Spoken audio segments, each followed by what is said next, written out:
Supongo que ya es hora de que cuente esta historia.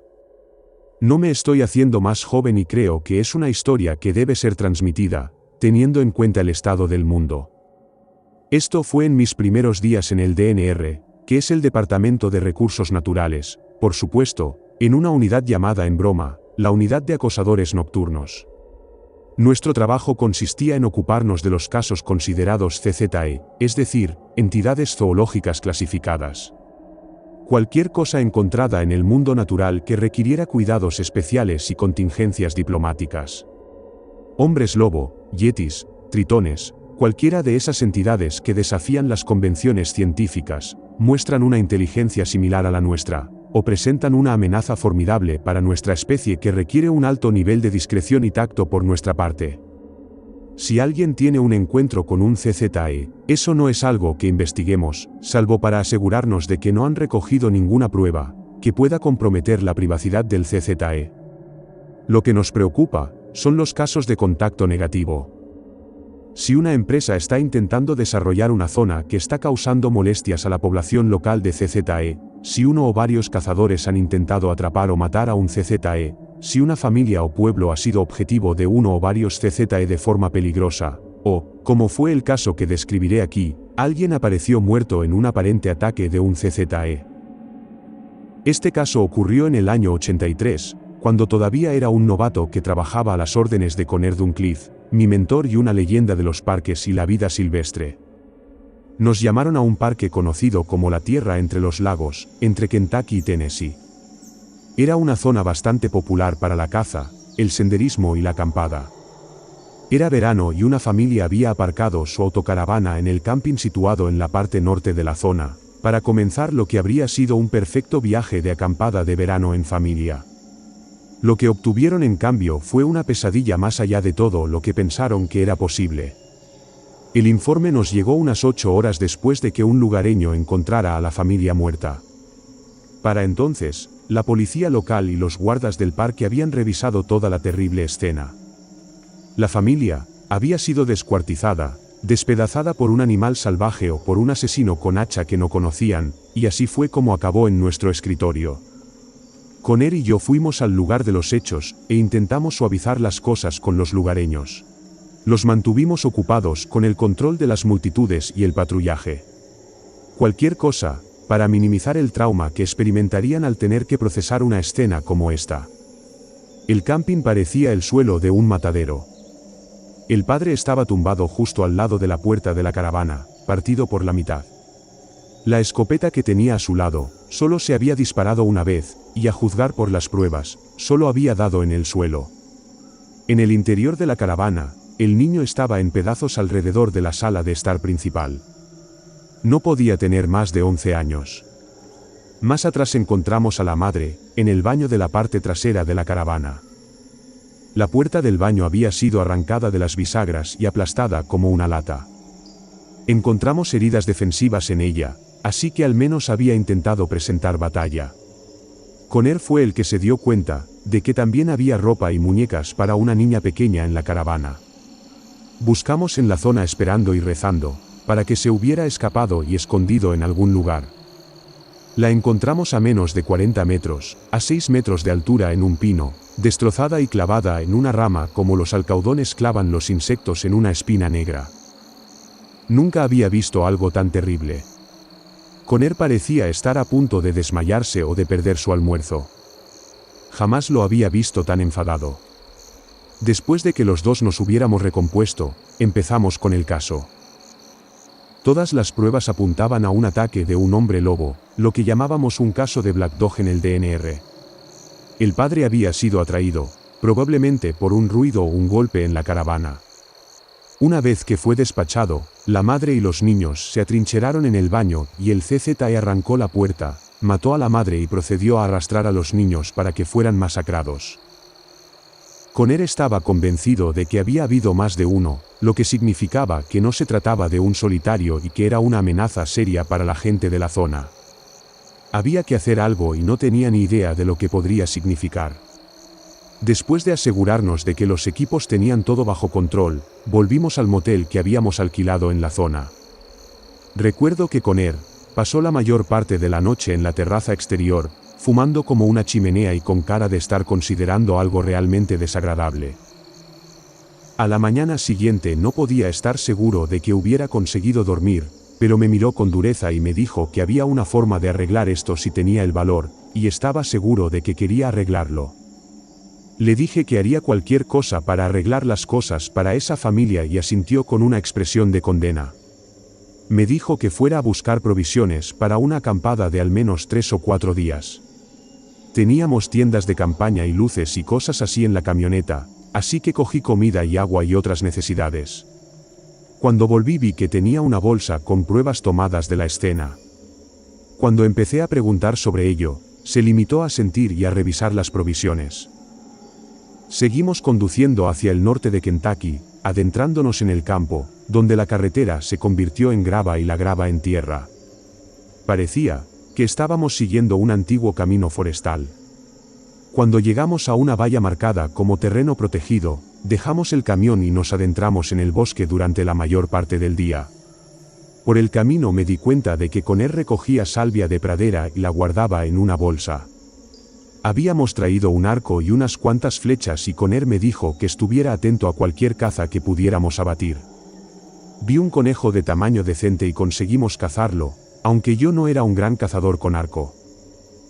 Era casi de noche cuando llegamos a un lugar lo suficientemente llano y abierto para instalarnos.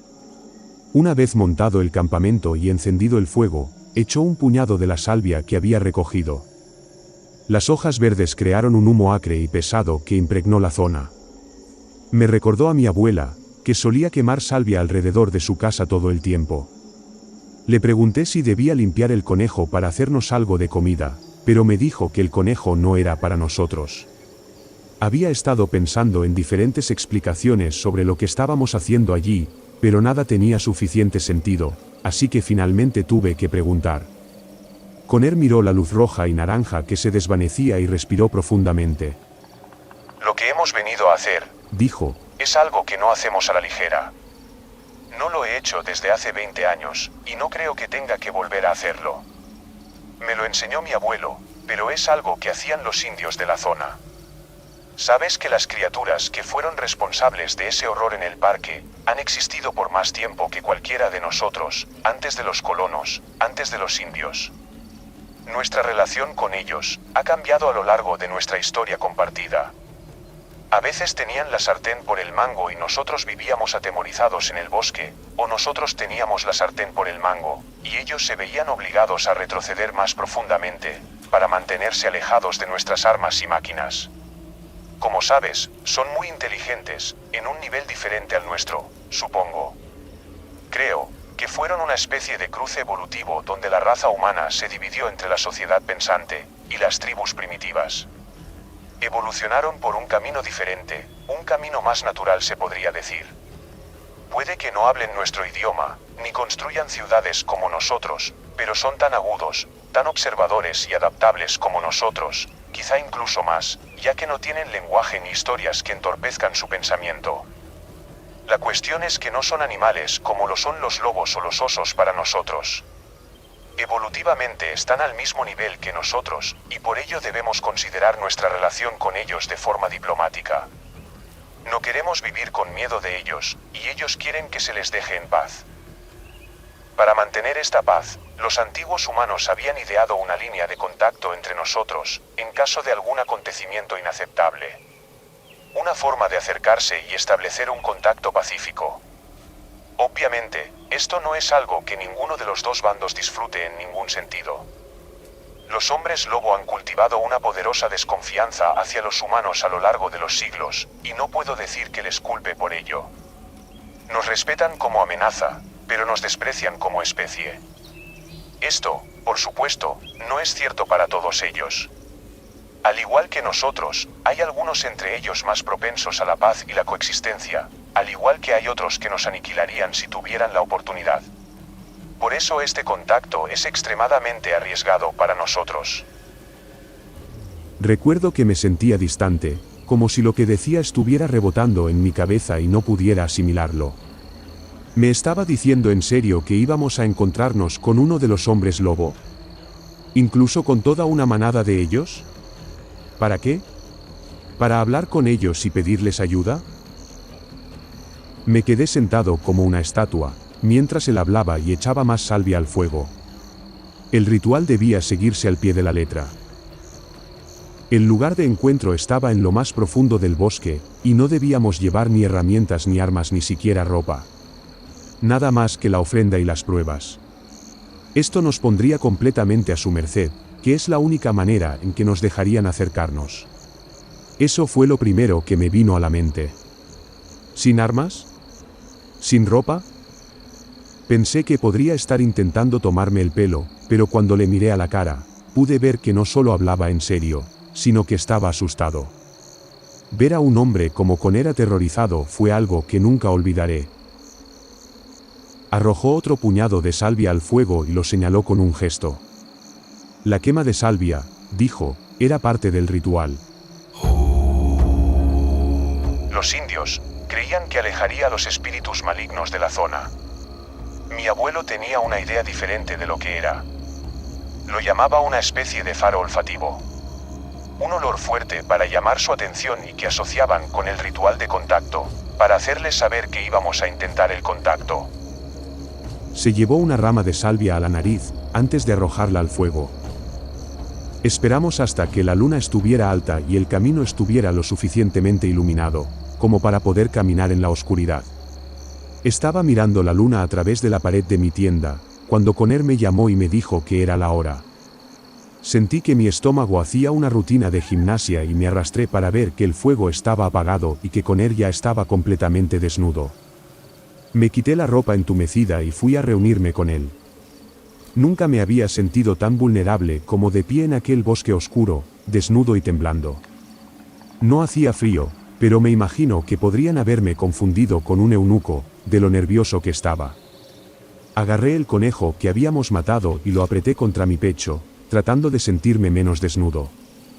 Antes de ponernos en marcha, Connor cogió un puñado de las cenizas de la hoguera y lo extendió, soplando una bocanada de hollín sobre mí, antes de echarse el resto encima. Caminamos durante mucho tiempo. Parecía que habíamos caminado hasta estar seguros de que el sol iba a salir. Hasta ahora, el bosque había estado impregnado de sonido. Los pájaros en los árboles, los bichos piando y zumbando. Toda la orquesta de la naturaleza. Pero en algún momento todo se volvió silencioso como la sala de una iglesia. Fue como si alguien hubiera encontrado el mando del volumen del bosque y lo hubiera apagado. Dudé por un momento hasta que recordé las instrucciones de Connor. Caminar con firmeza y calma, mantener los ojos en el sendero, no prestar atención a nada que pudiera ver o oír, y lo más importante, no mirar a nada si éste te miraba a ti. Mientras caminábamos, los únicos sonidos eran el viento en los árboles y el crujido de las hojas bajo nosotros. Hasta que empecé a oír que algo se movía en el bosque a nuestra izquierda. Algo grande. Mantuve la vista al frente mientras el sonido nos seguía, igualando nuestro paso. Entonces llegó un sonido a nuestra derecha, un gruñido profundo, bajo y gutural que hacía que todo tu interior se estremeciera y apretara.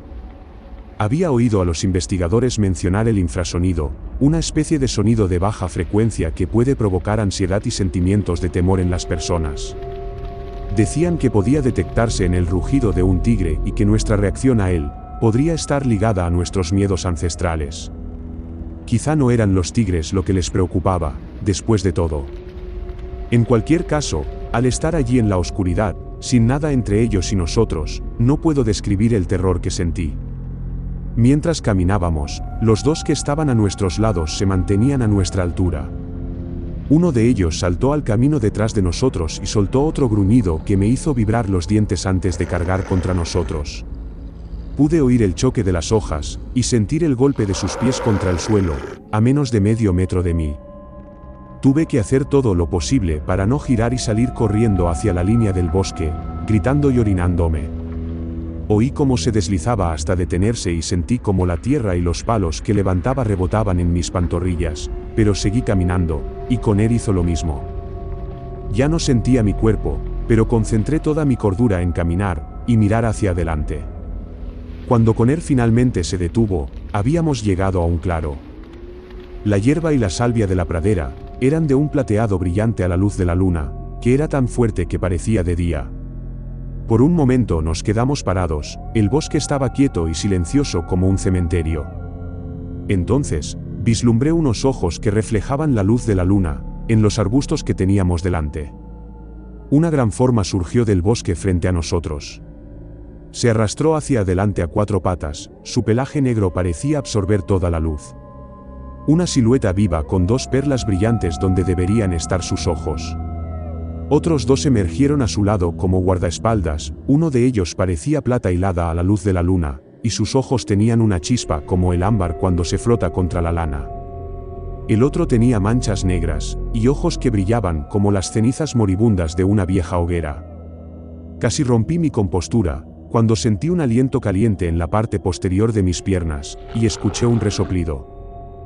Me retorcí involuntariamente y la cosa soltó otro gruñido bajo de advertencia, antes de tocar con su fría nariz mi trasero mientras olfateaba y me rodeaba. Otra forma negra también rodeaba a Conner y no pude ver su cara, pero algo en su actitud tranquila calmó el estruendo de mis oídos.